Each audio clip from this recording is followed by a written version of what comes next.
Hello everyone! Good morning! So today, it's my day off again. Siyempre Friday, marami tayong gagawin.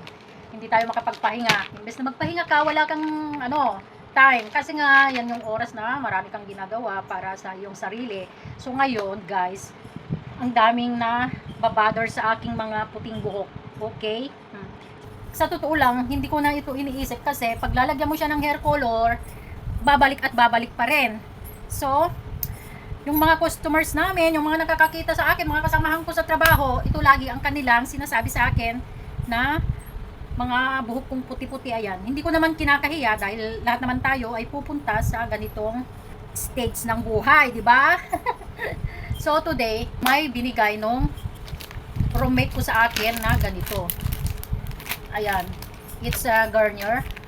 Sabi niya, it long last daw ng 10 weeks. And this is 3.0. Okay.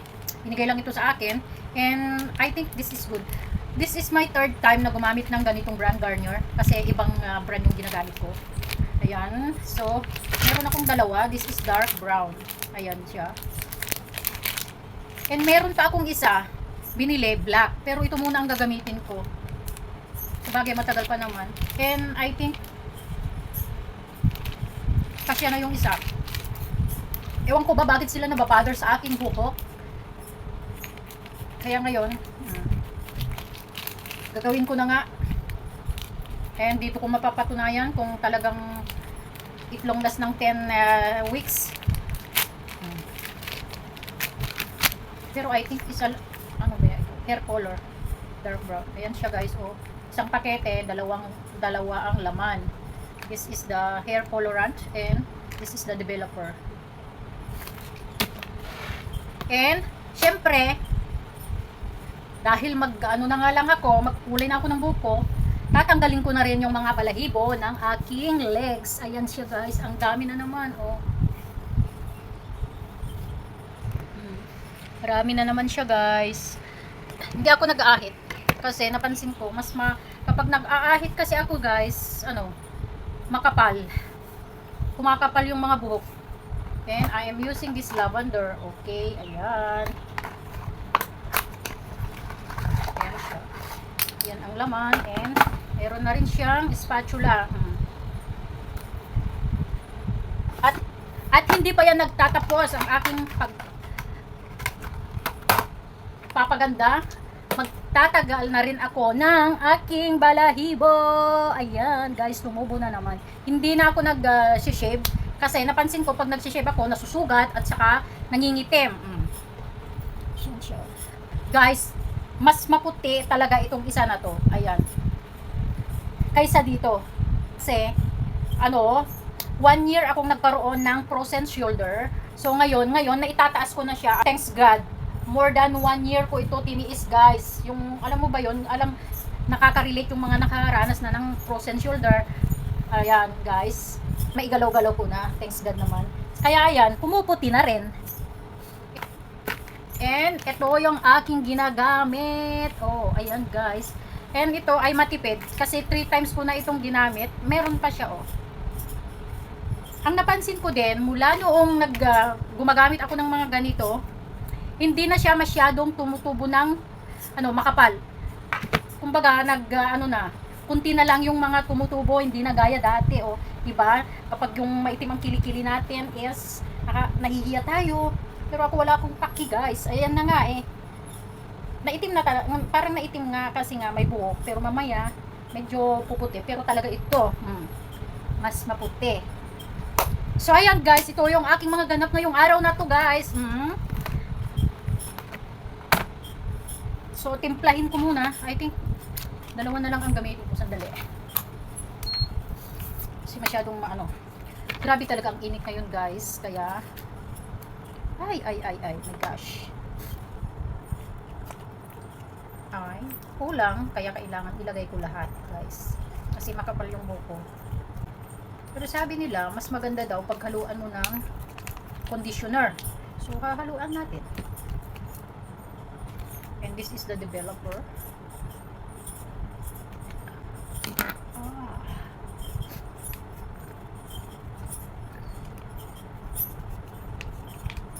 Alam nyo ba guys kung bakit ayaw na ayaw ko talagang magkukulay ng buhok? Kasi natatakot ako.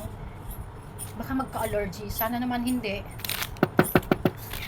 Hindi natin alam kasi chemicals to eh. And alam nyo, natatakot ako sa mga, lalo na pag nakakapanood ako ng mga may side effects. Syempre, may chemicals.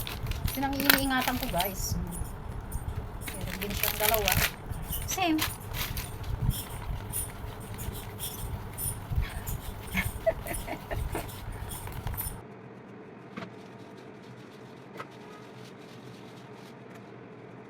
Oh, masyang bakit?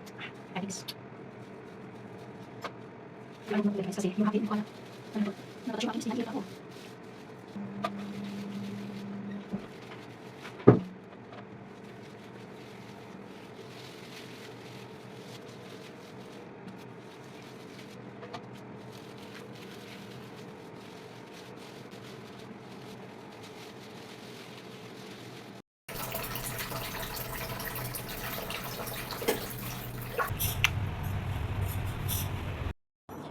So ayan, habang naghihintay ng aking hair, kasi ibabad ko siya ng 30 minutes. So now it's 11:25, hugasan ko siya 11:15. Kasi 5 minutes ang nakaraan. Maglalagay naman ako ngayon ng hair removal cream. O di ba? Ang hirap maging girl, maraming yung kaikikan sa buhay. Pero ako naman, I don't care na. Dati, oo, napakaano ko. Lahat na lang nakikita ko. May kunting buhok lang. Nagubwisit na ako. Pero, hindi naman talaga ako talaga ganito. Kasi, parang, para sa akin normal lang kasi sa pamilya namin, marami talaga kaming balahibo. Paa, kamay, hanggang sa legs. Pero, syempre, nung nagdadalaga na ako, hanggang naging motherhood, syempre, marami na tayong nakikita, gumagaya. Naging ano na rin ako. Naging ganito na rin ako, kung ano-ano lang nakikita ko. Pero, habang tumatagal, nare-realize ko, ba't ko ba iniintindi ang ibang tao, di ba? Kaso nga lang guys, minsan, may time na, siyempre gusto rin natin makita na very clean, di ba? Pero para sa akin, normal lang ito guys. Sa totoo lang, kasi lumaki ako na ganito na eh. Pamilya ko, nakita ko, hindi naman sila nag-aahit. Pero siyempre, bigyan din natin ang sarili natin, di ba? Ng panahon na paranasan yung mga ganitong life. And guys, dito naman ngayon sa aking kilikili.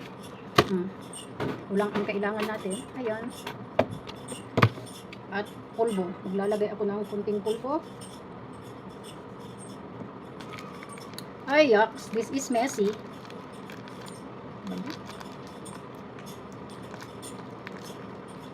Dapat kasi ito, yung mas ma-dry. So, importante.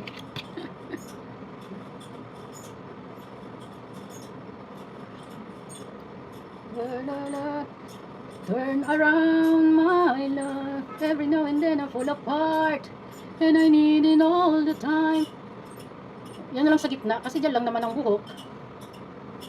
Siyempre. Ayan. Napaka-uwi. Napaka-uwi.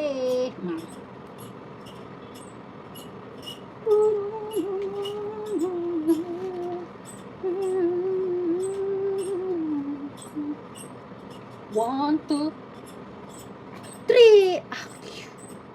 Ayan, may nakuha guys. Oh.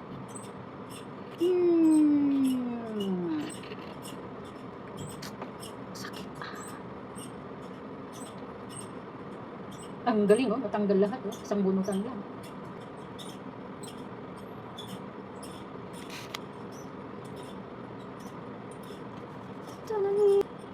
One, two. Oh my gosh, super. Oh, ayan. Kaya mas maganda talaga ito guys kasi habang tumatagal na gumagamit ka na nito, kunti na lang ang tumutubo. Yun ang napansin ko lang din. Tsaka matagal tumubo.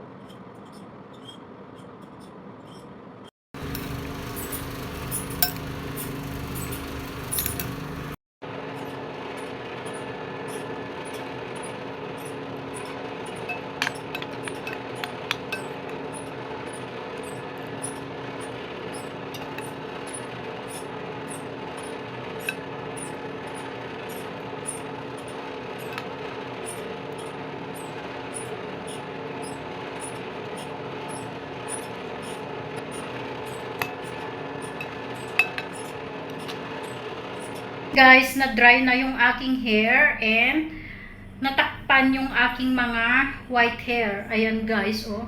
Dati ang dami dito. And dito din, wala. Pero dito sa side talaga ang pinakamarami. And ayan. Dito sa loob, black ang nakikita ko. Pero mamaya tignan ko sa labas kung naging dark brown ba talaga siya. Ayan. So far, maganda naman yung Garnier kasi hindi siya masyadong matapang.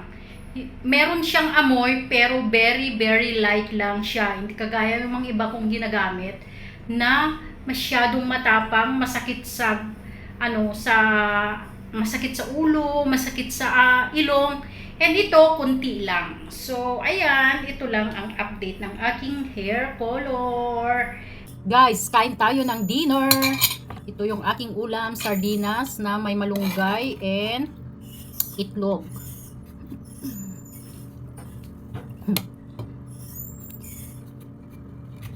Healthy naman yung aking ulam today. Tinagyan ko siya ng maraming sibuyas and bawang. Sarap nito.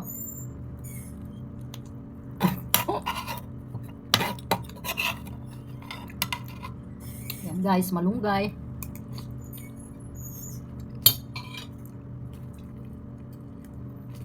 Buti na lang may mga nakukuha kami na malunggay dyan sa kapitbahay.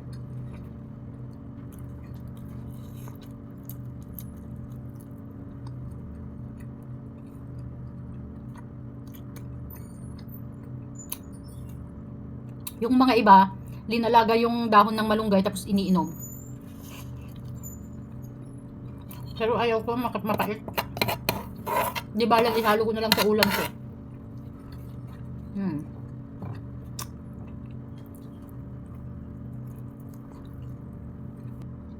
Kain.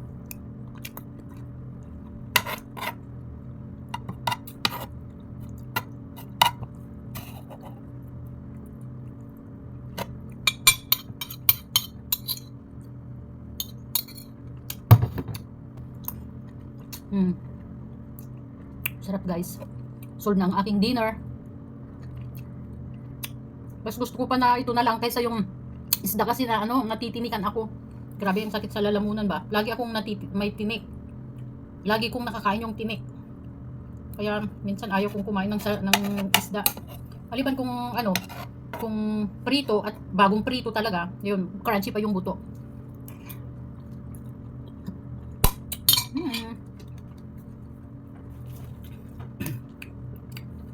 So ayan guys, tapos na naman yung aking day off. Yan. Tapos na naman ang dinner. So, ayan, satisfied naman ako sa aking hair color today kasi hindi na nila makikita yung aking mga puting buhok guys. Ewan ko ba, sobrang nababother sila sa akin. Hindi ako namumroblema sa hair ko, sa white hair ko, no? So ayan lang ang aking vlog for today guys. Please don't forget to like, share, and subscribe on my channel. See you again next time. Bye! Thank you for watching!